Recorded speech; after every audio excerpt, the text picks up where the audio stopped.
ఓం శ్రీ గురుభ్యో నమః. హరి ఓం. శృతిస్మృతిపురాణానామాలయం కరుణాలయం నమామి భగవత్పాదశంకరం లోకశంకరం. నిన్నటి వీడియోలో మనం శంకరాచార్యుల వారి గురించి కొన్ని విషయాలను తెలుసుకున్నాం. ఇక్కడ ఆధ్యాత్మిక గురువు అయినటువంటి సమస్తమైనటువంటి ఆది గురువుగా మనం చెప్పుకుంటున్నాం కదా. అట్లాంటి ఆది గురువు గురించి, శంకరుల గురించి కొన్ని విషయాలు మనం తెలుసుకుందాం. మన పిల్లలకి మీరు అందరూ తెలియజేయండి. మన ఆది గురువు శంకరాచార్యులు, శంకర జయంతి తప్పక చేయాలి. శంకరులను గుర్తుపెట్టుకోకపోతే, గురువుని గుర్తుంచుకోకపోతే అంతా వ్యర్థం అని మన పిల్లలకి మనం చెబితే ఆ ధర్మం ద్వారా ప్రజలందరికీ పిల్లలకి అవగతం అవుతుంది. ప్రతి సంవత్సరం వైశాఖ శుద్ధ పంచమి నాడు శంకర జయంతి ఆచరించేటటువంటి విధంగా మన పిల్లల్ని మనం తయారు చేయాలి. నిన్న చెప్పుకున్నాం, శంకరాచార్యుల వారి భట్టిపాదులు ప్రాణత్యాగం చేయగా వారికి బ్రహ్మరహస్యాన్ని ఉపదేశించి ముక్తిని ప్రసాదించారు. అక్కడి నుంచి వారి శిష్యుడైనటువంటి మండన మిశ్రుడి ఇంటికి వచ్చారు. మాహిష్మతిలో మండన మిశ్రుని ఇంటికి వెళ్ళారట. ఆ సమయంలో ఆ మండన మిశ్రుడు తన తపోశక్తి చేత, ఎంత గొప్పవాడంటే మండన మిశ్రుడు అంటే సాక్షాత్తు బ్రహ్మస్వరూపమే అని చెప్పబడుతుంది. ఆ మండన మిశ్రుడు తన తపశ్శక్తితో వ్యాస భగవానుణ్ణి, జైమిని మహాముని ఆహ్వానించట. చూడండి ఎంత పండితుడో, ఎంత గొప్పవాడో. ఆహ్వానించి వారికి అర్ఘ్యపాద్యాలు ఇస్తున్నాడు. అంటే ఆ రోజున మండనమిశ్రుడి ఇంటిలో ఆబ్దికం పెడుతున్నట్ట. ఈ ఆబ్దికానికి చూడండి ఎలాంటి వారిని పిలిచాడో. వ్యాసుడు వచ్చాడు, కూర్చున్నట్ట. జైమిని మహాముని వచ్చి కూర్చున్నట్ట. వాళ్ళకి అర్ఘ్యపాద్యాదులు ఇస్తున్నట్ట. ఎంత గొప్ప విషయం చూడండి. ఈ శంకరులు ఈ మండనమిశ్రునితో తర్కగోష్ఠి చేయడానికి వస్తున్నారు, వారిని శిష్యుడిగా స్వీకరించడం కోసం. శంకరులు ఇంటికి రావడం గమనించినటువంటి ఈ మండనమిశ్రుడు మా ఇంటిలోకి సన్యాసులకు ప్రవేశం లేదని, అందువలన స్వాగతం పలకనని చెప్పి అన్నాడు. ఎప్పుడైతే రావద్దన్నాడో అప్పుడు మహర్షుల యొక్క ఆదేశంతో, అలాగే వ్యాసుడు, జైమిని మహర్షి ఆదేశంతో తీసుకురావయా పర్వాలేదు అన్నగా లోపలికి ఆహ్వానించారు. ఎందుకు వచ్చావు, నీకేం కావాలంటే జ్ఞానభిక్ష కావాలి అన్నారు. నాకు ఈ భిక్ష అక్కర్లేదు, జ్ఞానభిక్ష కావాలన్నారు. నీతో తర్కంలో ఓడించి నిన్ను నా వార్తీకులకి, నా భాష్యాలకు వార్తీకులకు రాసేటువంటి వాడిగా నియమిద్దామని వచ్చానయ్యా అన్న. ఈ రేపటి రోజున చర్చ జరపాలని నిర్ణయించుకున్నారు. రేపు తర్కగోష్ఠి చేద్దాం. న్యాయ నిర్ణేతలుగా ఎవరిని పెడదాం? వ్యాసుడు, జైమిని. చూడండి, శంకరులకి మండనమిశ్రుడికి జరిగినటువంటి ఈ తర్కగోష్ఠిలో వ్యాసుడు, జైమినులు ఉన్నట్టు నిర్ణేతలుగా. వాళ్ళని అభ్యర్థించాడు మండనమిశ్రుడు. స్వామి, మా తర్కగోష్ఠిలో మీరిద్దరూ న్యాయ నిర్ణేతలుగా వ్యవహరించండి అని అభ్యర్థించారు. ఈ మండనమిశ్రుడి యొక్క భార్య ఉభయ భారతి అన్నారు. చూడండి, ఇందాక మండనమిశ్రుడు అంటే సాక్షాత్తు బ్రహ్మగారు అని చెప్పాం. బ్రహ్మగారి యొక్క భార్య ఎవరు? సరస్వతీదేవి. సాక్షాత్తు సరస్వతీ స్వరూపమని అనుకుంటారు అందరూ. సాక్షాత్ సరస్వతీ స్వరూపమే. ఆమెను కూడా న్యాయ నిర్ణేతగా ఉంచారు. ఉంచి ఈ తర్కగోష్ఠి జరపమని కోరారు. ఉభయ భారతి అంటే మధ్యవర్తిగా ఉండడానికి అంగీకరించి ఆవిడ ఏం చేసిందంటే శంకరుల మెడలో, అలాగే మండనమిశ్రుడి మెడలో చెరుకో పూలమాల ఉంచుకోమంది. ఈ వాదనలో ఎవరి మెడలో పూలమాల వడిలిపోతే వాళ్ళు ఓడిపోయినట్లు అని చెప్పింది. వాళ్ళిద్దరూ వాదన ప్రారంభించిన తర్వాత కొంతసేపటికి మండనమిశ్రుని యొక్క మెడలో ఉన్నటువంటి మాల వడిలిపోయింది. ఓడిపోయాడు మండనమిశ్రుడు. కానీ ఈ ఉభయ భారతి వచ్చి అంది కదా, భర్త శరీరంలో సగభాగం భార్య కదా, నన్ను కూడా ఓడిస్తే తన భర్త ఓడినట్లు అని చెప్పిందిట. అలాగే అన్నారు. దానికి ఉభయ భారతి చెప్పుగా శంకరులు దానికి అంగీకరించి వాదనకు దిగారు. ఉభయ భారతి ఎన్నో చిక్కు ప్రశ్నలు వేసింది. శంకరులు అన్ని ప్రశ్నలకి సమాధానం చెప్పగలిగారు. ఆమె చివరిగా అన్నిటిలో ఓడిపోయినటువంటి ఉభయ భారతి చివరిగా అడిగినటువంటి ప్రశ్న, మన్మథ కళ్ళెన్ని, వాటి స్వరూప అర్థాలేమిటి, శుక్లపక్షాల యందు స్త్రీ పురుషుల్లో జరిగే మార్పులేమిటి అని అడిగింది. పాపం శంకరాచార్యులు వారు బ్రహ్మచారి, మరి కామరూప కళల గురించి ఏం చెప్పగలరు? కామ కళల గురించి, మన్మథ కళల గురించి. శంకరులు వాటిని గురించి తెలుసుకునేటటువంటి ఉద్దేశ్యంతో జవాబు చెప్పడానికి కొంతకాలం గడువు ఇమ్మని అడిగారు. తెలుసుకోవాలిగా మన్మథ కళల గురించి.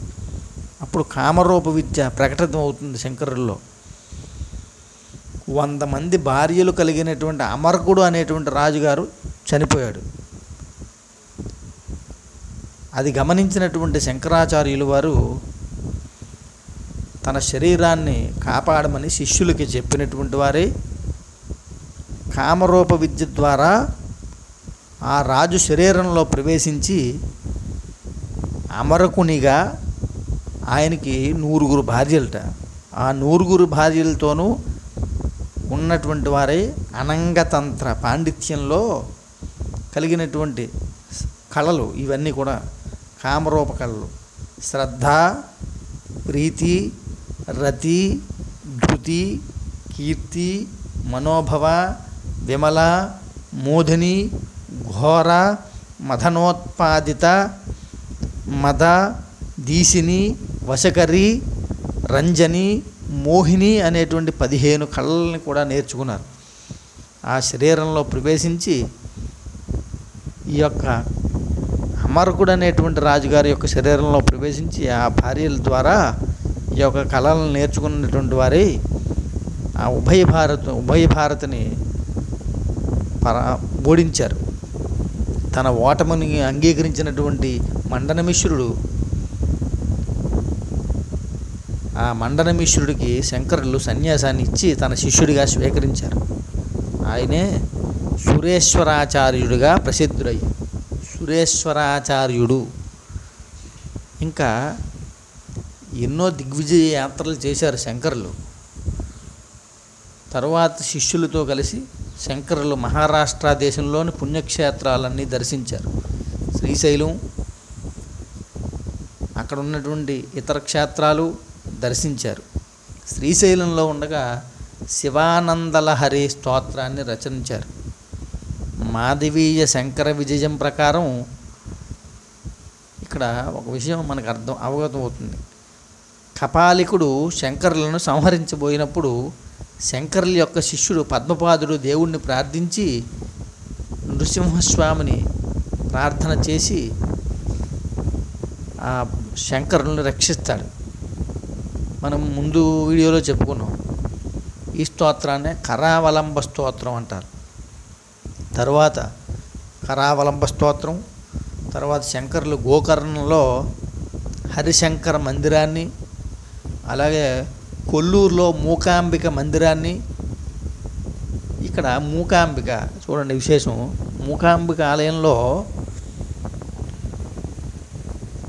మూగవాడు అనిపించినటువంటి ఒక యువకుడు హస్తామలకాచార్యుడు అనే పేరుతో శంకరులకు శిష్యుడయ్యాట. హస్తామలకాచార్యుడు అనేటువంటి పేరుతో శంకరులకి శిష్యుడయ్యాడు. తర్వాత శంకరులు శృంగేరిలో శారదాపీఠాన్ని స్థాపించారు. అలాగే తోటకాచార్యులు శంకరులకు శిష్యుడయ్యాడు. పిదప శంకరులు దక్షిణ ఉత్తర దేశాల్లో తన దిగ్విజయం సాగించారు.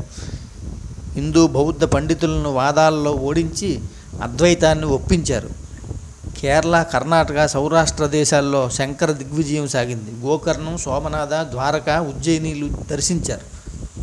బాహ్లీక దేశంలో జైనులు వాదనలో ఓడించారు. కాశ్మీర, కాంబోజ్ దేశాల్లో తాంత్రికులను కలుసుకున్నారు. ఎందరో పండితుల్ని జయించారు. ఇంకా కాశ్మీరం వెళ్ళారు. కాశ్మీర దేశంలో శారదాపీఠాన్ని సందర్శించారు. దాన్నే సర్వజ్ఞ పీఠం అంటారు. ఆ పీఠానికి 4 దిక్కుల 4 ద్వారాల్లో 4 ఉద్దండ పండితులు ఉంటారట.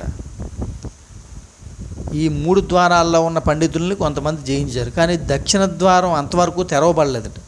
ఆ దక్షిణ ద్వారం దగ్గర జయించలేకపోయారు ఎటువంటి పండితులు వచ్చినా. అంటే దక్షిణ దేశం నుంచి అంత పండితులు ఎవడూ రాలేదని, అంత పండితులు రాకపోవడం వల్ల దక్షిణ ద్వారం తెరవబడలేదు. పండితులను మీమాంస వేదాంత తర్కాల్లో ఓడించి శంకరులు దక్షిణ ద్వారాన్ని తెరిపించారు. అక్కడ సర్వజ్ఞపీఠాన్ని అధిరోహించారు.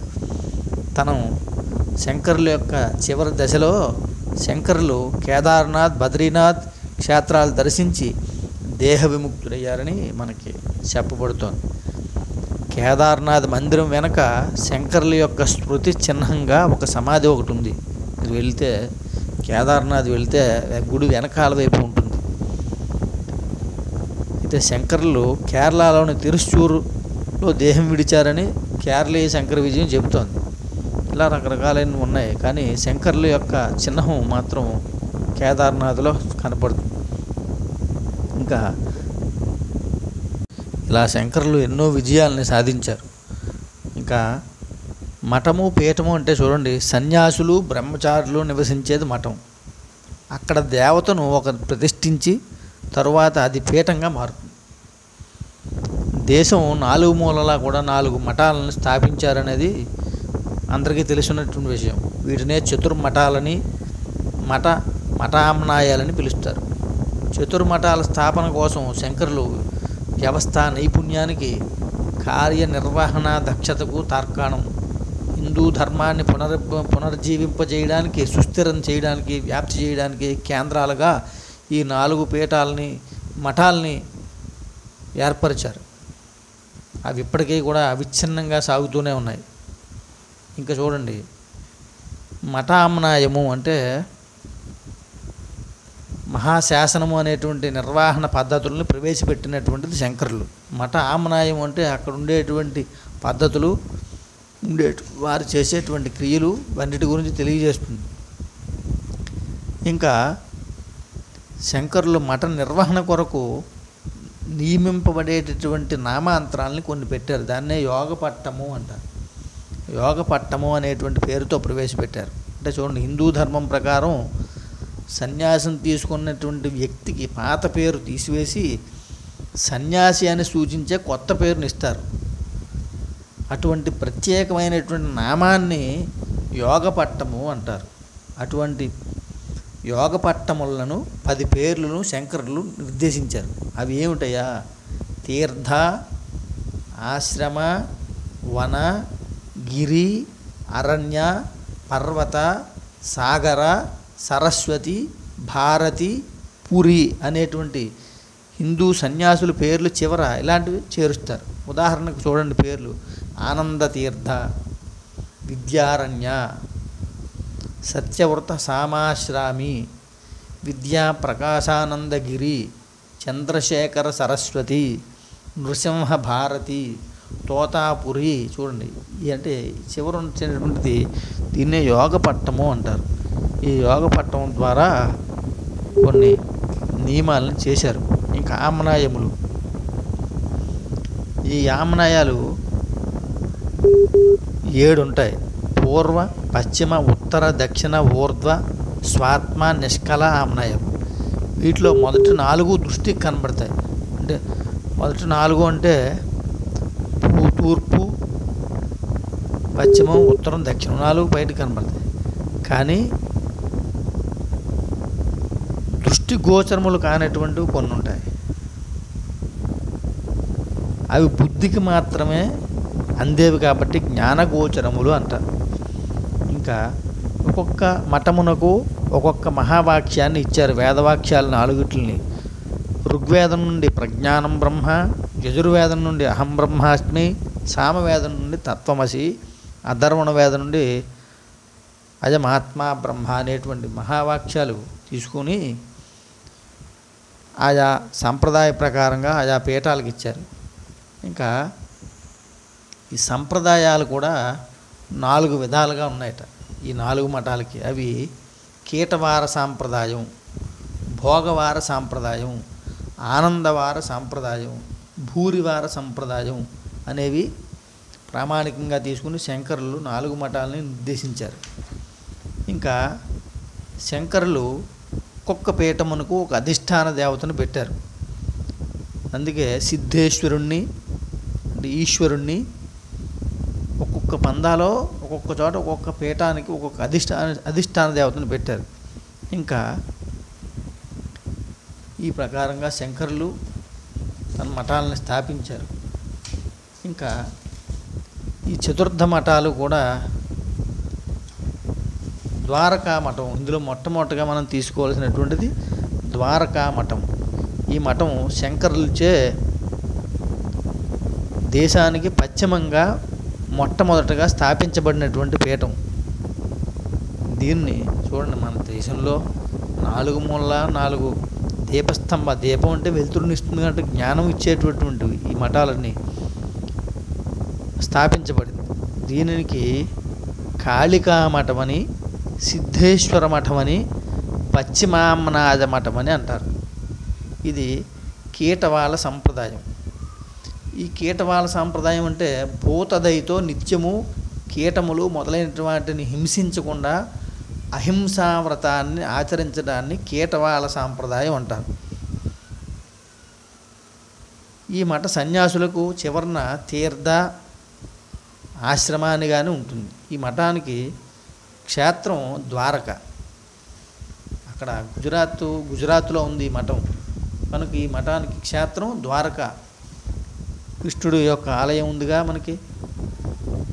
ఇంకా పీఠదేవత సిద్ధేశ్వరుడు, పీఠశక్తి భద్రకాళి. మఠం యొక్క మొట్టమొదటి ఆచార్యుడు ఎవరయ్యా అంటే శంకరులకి ముఖ్య శిష్యులైనటువంటి ప్రథమ శిష్యుడైనటువంటి పద్మపాదాచార్యులు వారిని మొట్టమొదటిగా ఆ పీఠానికి నియమించారు. గోమతీ నది ఈ పీఠ యొక్క తీర్థం. అక్కడ గోమతీ నది ప్రవహిస్తుంది. ఈ పీఠానికి తీర్థం ఏదంటే గోమతీ నది. ఇంకా సన్యాసం తీసుకోబోయేటువంటి బ్రహ్మచారులకి శిక్షణ ఇచ్చి సన్యాసం స్వీకరింపజేస్తారు.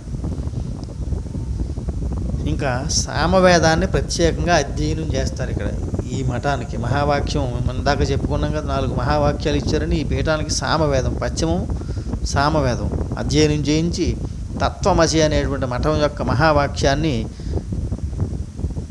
ఇక్కడ బోధింపబడుతుంది. జీవుడు బ్రహ్మ ఐక్యత ప్రసాదిస్తుంది. ఇంకా బ్రహ్మచారులు ఇక్కడ సామవేదాన్ని అధ్యయనం చేసిన తర్వాత సన్యాసం స్వీకరింపజేస్తారని చెప్పాం కదా. ఇంకా సింధు ఈ పీఠానికి అంటే పశ్చిమామనాయ పీఠంలో పరిగణింపబడేటువంటి ప్రాంతాలు సింధు, సౌరాష్ట్ర, మహారాష్ట్ర మధ్యన ఉన్నటువంటి పశ్చిమ భారత ప్రాంతం అంతా ఈ మఠం పరిధిలోకి వస్తుంది. ఈ మఠ పరిధి అంతా వీళ్ళు చూసుకుంటారు. ఈ ప్రకారంగా హిందూ మత ధర్మాన్ని సుస్థిరం చేయడానికి శంకరులు మొట్టమొదటిగా పశ్చిమామనాయ పీఠాన్ని స్థాపించారు. ఇంకా గోవర్ధన మఠం, దీన్నే పూర్వామనాయ మఠం అని పిలుస్తారు. ఇది మన దేశానికి తూర్పున ఉన్నటువంటి పూరీ పట్టణంలో ఉంది. మనం పూరీ వెళ్తాం, జగన్నాథుడిని దర్శిస్తాం, కానీ గోవర్ధన మఠం దర్శించకుండా వచ్చేస్తూ ఉంటాం మనం. ఈ మఠం పూరీలో ఉంది. భోగవార సంప్రదాయానికి చెందినటువంటిది. ఇక్కడ అంటే భోగవారం అంటే భోగములందు అనురక్తి లేకుండా పరమేశ్వరు వైపు మనస్సు మళ్లించేటటువంటి మార్గాన్ని వీళ్ళు బోధిస్తారు. ఇక్కడికి సన్యాసులకి ఇందాక యోగ పట్టం అన్నాం కదా, వీరు చివరన వన అరణ్య అనేటువంటి యోగ పట్టాలు ధరిస్తారు. మఠ క్షేత్రం ఏమిటంటే పురుషోత్తమం, పూరి. అక్కడ ఎవరు? పూరి జగన్నాథుడు కదా పురుషోత్తమం. పీఠదేవత పురుషోత్తముడు. పీఠశక్తి వృషలాదేవి అంటే సుభద్రాదేవి. మఠం యొక్క మొట్టమొదటి ఆచార్యులు ఎవరంటే హస్తామలకాచార్యుడు. ఇక్కడ ఈ మఠానికి తీర్థం ఏమిటంటే మహోదధి అనేటువంటి మఠ తీర్థం. ఈ మఠానికి చెందినటువంటి సన్యాసులను ప్రకాశకులు అని వ్యవహరిస్తారట. భోగం అంటే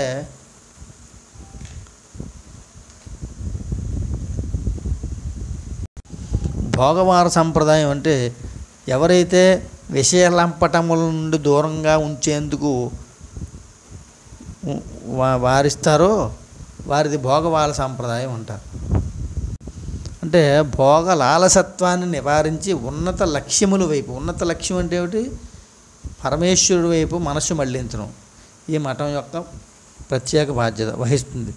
ఈ మఠం ప్రజ్ఞానం బ్రహ్మ అనేది ఈ మఠం యొక్క మహావాక్యం, ఋగ్వేదం నుంచి వస్తుంది. ఇక్కడ ఈ సన్యాసులు మొట్టమొదటిగా బ్రహ్మచారులుగా ఈ ఋగ్వేదాన్ని అధ్యయనం చేస్తారు. ఇక్కడ బ్రహ్మచారులు కాశ్యప గోత్రీకులుగా పరిగణింపబడతారు.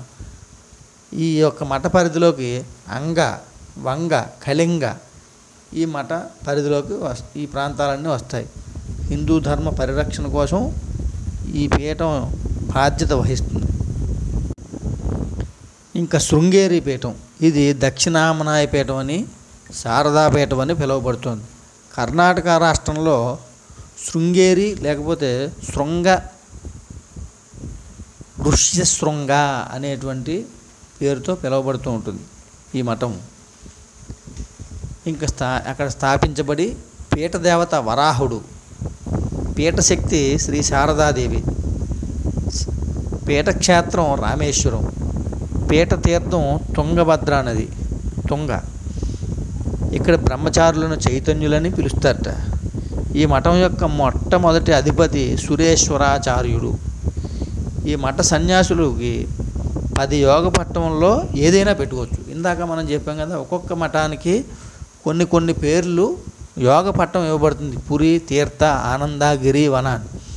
ఈ 3 మఠాల వాళ్ళు పెట్టుకునేటువంటి యోగ పట్టములన్నీ ఈ పీఠం వారు స్వీకరించవచ్చు, దేన్నైనా పెట్టుకోవచ్చు. వీరు బూరి వాళ్ళ సాంప్రదాయానికి చెందినవారు. బూరి అంటే బంగారం అని అర్థం. అంటే వస్తువుల పట్ల కాంక్ష లేకుండా ఉండడం, ధన వ్యామోహం లేకుండా ఉండడం, ధర్మబద్ధమైనటువంటి ధనాన్ని ఆపేక్షించడం, ధర్మబద్ధంగా సంపాదించాలి. ఇది బూరివాళ్ళ సాంప్రదాయం. ఇక్కడ యజుర్వేదం ప్రత్యేకంగా పఠింపబడుతుంది. అహం బ్రహ్మాస్మి అనేది ఈ మఠం అనుసరించేటువంటి మహావాక్యం. అంటే అహం బ్రహ్మాస్మి అంటే నేను బ్రహ్మనై ఉన్నాను, అంటే నాలోనూ ఉన్నాడు పరమేశ్వరుడు. అది తెలుసుకోవడమే ఈ మహావాక్యం యొక్క అర్థం. అంటే తెలుసుకోవడం అంటే నేనే బ్రహ్మనే ఉన్నాను, నాలో ఆత్మస్వరూపుడుగా ఆయనే ఉన్నాడు. సమస్త జీవుల్లోనూ ఉండేది ఆయనే. దాన్ని గ్రహించి ఆత్మను పరమాత్మ వైపు నడిపించడం. ఇంకా ఈ మఠ ఇది భూర్భువ గోత్రం ఆంధ్ర, కర్ణాటక, ద్రవిడ దేశం, కేరళ ప్రాంతములన్నీ ఈ మఠ పరిధిలోకి వస్తాయి. ఇంకా జ్యోతిర్మఠము, ఇది ఉత్తరామనాయ మఠము అంటారు.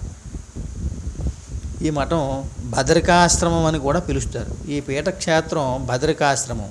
బద్రీనాథ్ గుడి ఉంది కదా మనకి. పీఠదేవత నారాయణుడు, పీఠశక్తి పూర్ణగిరి, పీఠతీర్థం అలకనంద తీర్థం, అలకనంద నది. వీరిది నందవాళ సాంప్రదాయం. ఈ మఠ సన్యాసులు పెట్టుకునేటువంటి యోగ పట్టములు ఏమిటనంటే గిరి, పర్వత, సాగర అనేటువంటి నామాలని ధరిస్తారు. ఇక్కడ అధర్వణ వేదం ప్రత్యేకంగా అధ్యయనం చేయబడుతుంది. అజమహాత్మా బ్రహ్మ అనేది ఈ మఠం యొక్క మహావాక్యం. ఈ మఠానికి మొట్టమొదట ఆచార్యులు తోటకాచార్యులు. మొదటి అధిపతి ఈ యొక్క భారతదేశపు ఉత్తర భాగం ఈ మఠం పరిధిలోకి వస్తుంది. అంటే ఈ యొక్క మఠం యొక్క ఉత్తర దేశం అంతా ఈ మఠం పరిధిలోకి వస్తుంది. వారు అక్కడ చూసుకుంటారు. సాక్షాత్తు శంకరాచార్యుడు అద్వైత మత పరిరక్షణ కోసం దేశం 4 మూలలుగా 4 దిక్కులా ఏర్పడినటువంటి 4 మఠాలు ఈ పైన చెప్పుకున్నటువంటి ఈ మఠాలు. ఇవి కాకుండా శంకరుడు విదేహముక్తి పొందినటువంటి కంచి మఠం 5వది. ఆయన స్వయంగా ఉన్న మఠం కాంచీపురం మఠం. ఈ మఠం శంకర మఠంగా మనం చెప్పుకుంటున్నాం. కంచి మఠంగా ప్రసిద్ధి చెందింది. దీన్నే సర్వజ్ఞ పీఠం అని కూడా అంటారు. ఇది దక్షిణ దేశంలోని కాంచీపురంలో మనం చూడొచ్చు కంచి వెళ్ళిన వాళ్ళు. ఇక్కడ ఆచార్యులకి యోగ పట్టనామం ఇంద్ర సరస్వతి అనేటువంటి ఈ నామం ఉంటుంది. జయేంద్ర సరస్వతి ఇలాగనమాట. ఈ నామం శ్రీ చంద్రశేఖర ఇంద్ర సరస్వతి, శ్రీ జయేంద్ర సరస్వతి, శ్రీ విజయేంద్ర సరస్వతి, ఈ విధంగా ఈ నామములు ఉంటాయి. ఈ కాంచీపీఠంలో దేవత చంద్రమౌళీశ్వర స్వామి, శక్తి కామాక్షీదేవి. ఈ పీఠ ప్రథమ ఆచార్యుడు ఎవరంటే సాక్షాత్తు ఆదిశంకరులే. 4 పీఠాలకి 4 ఆచార్యులను నియమించారు. ఈ పీఠంలో ఆయనే ఉన్నారు మొట్టమొదటి పీఠాధిపతిగా.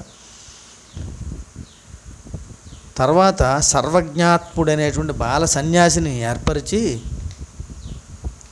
శృంగేరి పీఠాధిపతి అయినటువంటి సురేశ్వరాచార్యుడి సంరక్షణలో ఉంచారని కంచిపీఠం చరిత్ర మనకి చెబుతోంది. ఈ ప్రకారంగా మనకి శంకరులు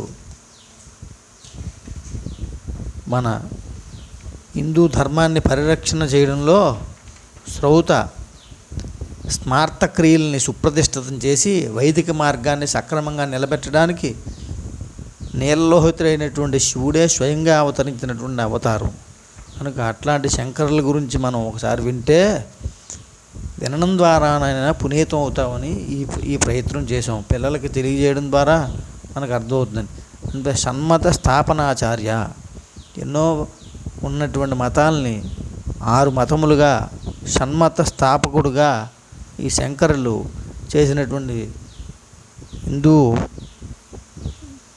ధర్మాన్ని పరిరక్షణ చేయడంలో మొట్టమొదటి గురువుగా శంకరాచార్యులు వారిని స్మరించిన వాడు వ్యర్థం. కనుక ప్రతి ఒక్కరూ శంకరుల గురించి వినండి, తరించండి.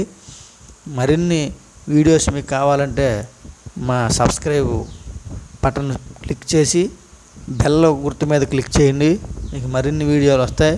కనుక మేము హిందూ ధర్మాన్ని కొంతవరకునైనా ప్రచారం చేయగలిగేటువంటి ప్రయత్నం చేయడానికి చేస్తున్నాం. కనుక మీరు అందరూ సహకరించి మాకు అనుగ్రహం ఇవ్వాల్సిందిగా మిమ్మల్ని అందరినీ కోరుతున్నాం.